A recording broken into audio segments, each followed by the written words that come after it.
자, 오늘 첫 인터뷰는 꽤 오랜만에 만나는 분입니다. 김부겸 전 국무총리.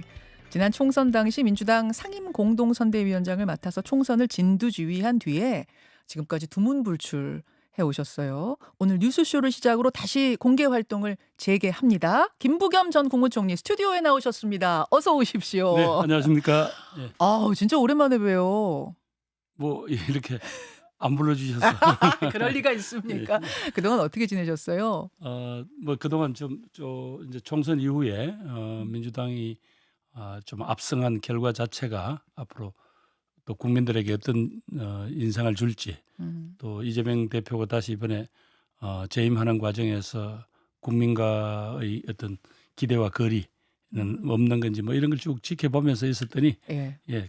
그동안 너는 뭐 그 소위 정치도 오래 하고 국가의 고위직까지 지난 사람이 그렇게 보통 사람처럼 평론만 하고 있을 거냐, 맨날 싸움만 하는 정치, 뭔가 너도 할 말은 해야 되는 거 아니냐는 그런 지적이 많았습니다. 그래서 제가 좀 역할을 할 분야는 해야 되겠다라는 생각을 했습니다. 예. 아니, 김부겸 전 총리 왜 양평에서 뒷짐만 지고 계세요? 어서 나와서 역할을 좀 하십시오. 이제 이런 뭐 걸 역할이라기보다도 조금 너무 숨지 마라. 숨지 마라. 할 말은 해라. 할 뭐 말. 그런 지적을 받았습니다. 그래서 다시 좀 전면에서 이 꽉 막힌 전국 상황에 뭔가 내가 좀 한 역할을 할 말을 하면서 역할을 해야겠다 하고 나서신 겁니다.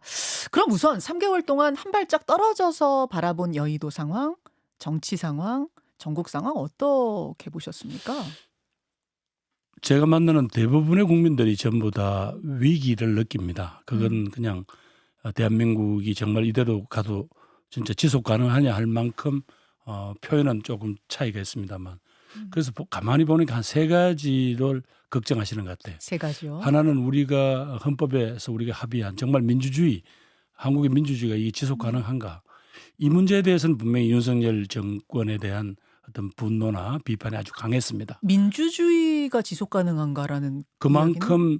이렇게 대통령 한 분이 자기 고집대로, 특히 총선에서 민의가 보여졌는데도 불구하고 이렇게 고집대로 국정을 끌고 간다는 게 이게 어떻게 우리가 기대했던 모습인가? 예를 들면 어떤 것들? 뭐 예를 들면 물론 여러 가지 이제 거부권을 일상적으로 행사하는 것도 있지만 인사 문제에 있어서도 대통령이 그냥 여론하고 관계없이 자기 고집대로 하는 게 이게 과연 옳으냐? 뭐 이런 부분들이 민주주의 위기에 대한 말씀하셨고요. 또 하나는 결국은 이제 여야가 국회에서 사실상 어떤 생산적인 이야기, 네.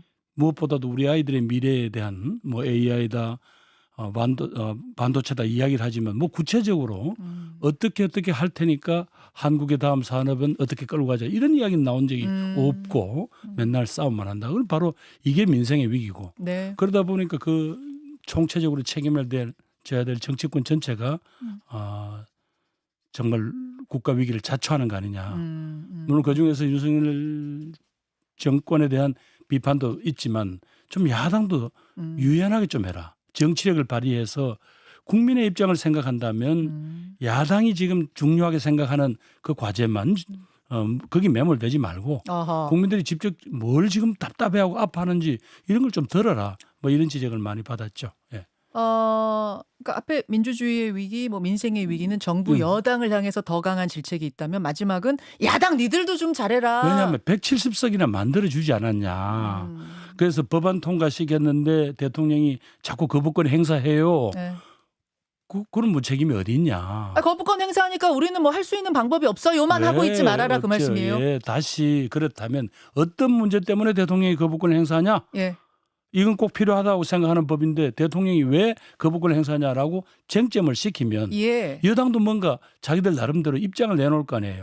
그래서 좁혀가면서 그다음에 말하자면 또 뭐 법안으로 완성을 할 때나 이럴 때는 또 양쪽을 타협을 해서라도 결과물을 내야죠. 예. 국민들은 그런 어떤 실적을 보고 싶어하고 실적을 보고 싶어하고 그게 구체적으로 우리들의 삶 또 우리 아이들을 미래를 위한 준비 이런 걸 보고 싶어하죠. 그 말씀 참 좋네요. 국민들은 실적을 보고 싶어한다. 계속 공방, 명분을 가지고 서로가 공방하는 거 말고 실적을 좀 내놔라. 좋은 말씀하셨어요. 그래서 그나마 이 꽉 막힌 전국을 좀 풀어보자고 여야 대표들, 신임 대표들이 만나기로 날짜까지는 잡았습니다. 원래는 어제 만나는 거였는데, 근데 이제 이재명 대표가 코로나에 확진이 되는 바람에 일단 좀 연기는 된 상태예요. 근데 사실은 TV 생중계 문제를 가지고 갑론을박이 있는 와중에 이제 중단이 된 거라 이재명 대표가 회복이 되고 나서도 이게 뭐 좀 불투명한 거 아니야? 이런 얘기도 나옵니다. 이재명 대표나 한동훈 대표가 두 분은 지금 현재 어찌 보면 국민들의 여론의 최정점에 있잖아요. 예. 두 분들은 그냥 만나서 사진 찍고 그냥 서로 내가 옳다, 당신이 틀렸다는 이야기를 하고 확인하려고 만나는 거 아닐 거 아니에요. 그 전에 조율을 해서 어허. 거기서는 몇 가지 합의를 내놔야죠. 국민들은 그게 정치고 그런 지도자들의 모습을 보고 싶어 하는 거지. 거기서도 실적이 나와야 된단 말씀이죠. 그렇죠. 왜 두 사람이 지금 만납니까? 거기서 앉아가지고 보세요. 저쪽은 이렇게 억지를 쓰는 거예요. 그거 보고 싶다. 그거 생중계한다. 그게 무슨 의미가 있어요? 어허. 그게 예. 무슨 의미가 있어요? 국민들은 지금 정치를 통해서 우리 공동체가 지금 맞닥뜨린 이런 문제들을 저 사람들도 같이 고민하고 있구나. 그걸 어떻게 풀까를 놓고는 좀 해법이 좀 다를 수는 있구나. 그러면 요 정도 선에서라도 우선 해보자. 이런 거를 바라는 거 아니에요?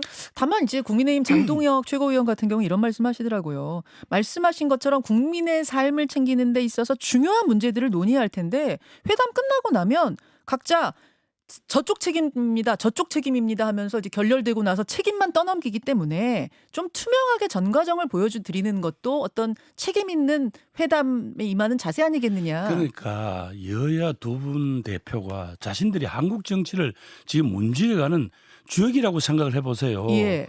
그럼 누구에게 떠넘기는 게 무슨 의미가 있어요. 함께 책임지는 거고 그런 소소한 이야기들은 두 대표 회담을 하면서 사전에 여러 가지 준비 회담을 할 거 아니에요. 예. 정책이라든가 법안에 대해서 그런 과정을 거쳐서 할 텐데 그 무슨 의미가 있는 거예요? 알겠습니다. 이거 그러니까 뭐 생중계 하냐 마냐 이런 문제 갖고 결렬돼선 안 된다라는 좀 그런 의지를 강하게 결렬하려면 표현하시. 만나지 말고요. 어디 뭐 억지로 만나라고 그랬어요? 만나려면 성과를 내라고요. 알겠습니다. 계속 성과, 실적, 국민들이 바라는 그것에 대해 강조하고 계시는데 회담이 이제 열리게 되면 가장 난제는 최상병 특검법이 될 것 같습니다. 네네. 이건 어떻게 논의될 걸로 전망하십니까? 아마 그 당대표 후보 시절에 한동훈 대표가 그렇게 했죠. 그러니까 제3자, 소위 이제 민주당이 추천하는 사람이 아닌 제3자 네. 추천하는 아니면 받을 수 있다라고 했죠. 예. 뭐 그 정도 선에서 민주당도 받을 수 있다고 한 것 같거든요. 예. 그럼 그 정도라도 타협을 해서 진짜 대한민국의 군에 자식을 보낸 모든 어머니들이 억장이 무너진다고 그러잖아요. 멀쩡한 애들이 가서 그것도 불의의 사고를 당했는데 처리하는 과정 자체가 이렇게 불투명하고 그럼 뭐 특검 저는 그런 선에서는 저는 합의해야 된다고 봅니다. 제3자 추천한 정도에서 저 정도에서는 합의를 해야 예, 된다. 예, 예. 관건은 이제 한동훈 대표가 당내 상황을 어떻게 정리할 수 있을까 이 문제인 것 같아요. 당의 주류와 또 뭐 용산 대통령실에서는 공수처 결과는 보고 나서 해야지 무슨 벌써 특검부터 이야기하는 것이 이게 옳은 길이냐 이런 이야기가 여전히 뭐 주류 아니겠습니까? 그러니까 자꾸 이제 그걸 정쟁으로 차원에서 보니까 그런데 그럼 공수처도 빨리 예. 어떤 수사 결과를 내놔라. 아하. 그걸 공수처 수사 결과를 보고 그 정도면 뭐 전체적으로 잘 밝혀졌네라고 하면 이 특검에 대한 논의가 좀 가라앉을 거고요. 역시 생각했던 대로 이래가지고는 안 되겠다. 특검이 필요하겠다라고 하면 해야 되는 거 아닙니까? 윤석열 대통령도 특검 때문에 저렇게 대통령까지 되신 거 아니에요? 예를 들면 예. 그러니까 우리 공동체가 가지고 있는 여러 가지 난제를 풀어가는데 예. 특검이 효과적이면 특검을 하면 되는 것이고 특검보다도 다른 방식이 훨씬 더 뭐 그분들 말하는 대로 시간도 그렇게 많이 걸리지 않고 뭐 여러 가지 국가에서 비용도 많이 안 쓰고 잘 될 것 같으면 그렇게 빨리 결과를 내놓으면 되잖아요. 이게 언제적 건데 공수처는 그동안 또 왜 이렇게 오랫동안 질질 끄는지 모르겠어요.